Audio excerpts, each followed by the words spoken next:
Dito nga guys, pagka-open ko pa lang ng larong Mobile Legends ngayong bagong season. Tignan nyo kung sino yung nag-i-invite sa akin.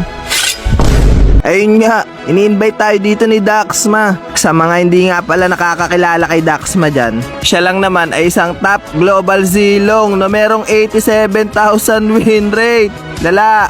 Uy, kaka-open lang. Daxma. Si Daxma to Yung malakas magsilong. Kaya in-accept ko na kagad. Tapos meron pa pala siyang isang kasama dito na palurin mag-Alucard. Ayun nga, 4K matches na may 65,000 win rate. Lala. Dito nga guys, bala ko sana gamitin yung bagong hero na si Obsidia. Kaso nga lang naban kagad ng mga kalaban. Kaya napilitan na akong gamitin dito si Bronny James.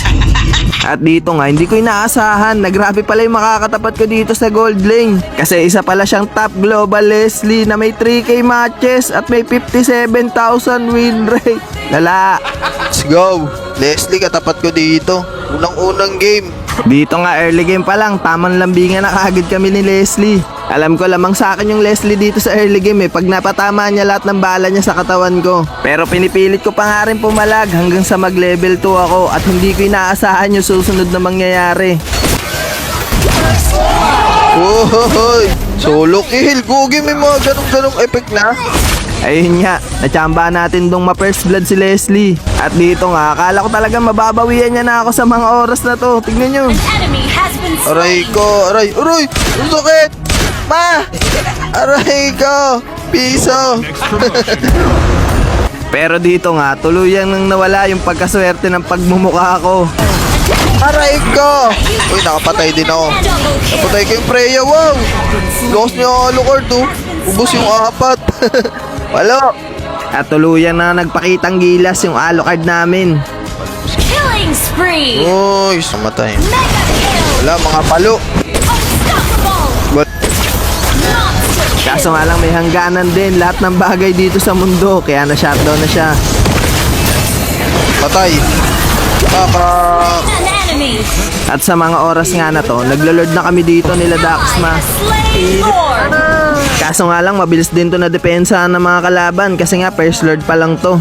Kaya hinintay na lang ulit namin yung pangalawang lord at kinuha na namin to.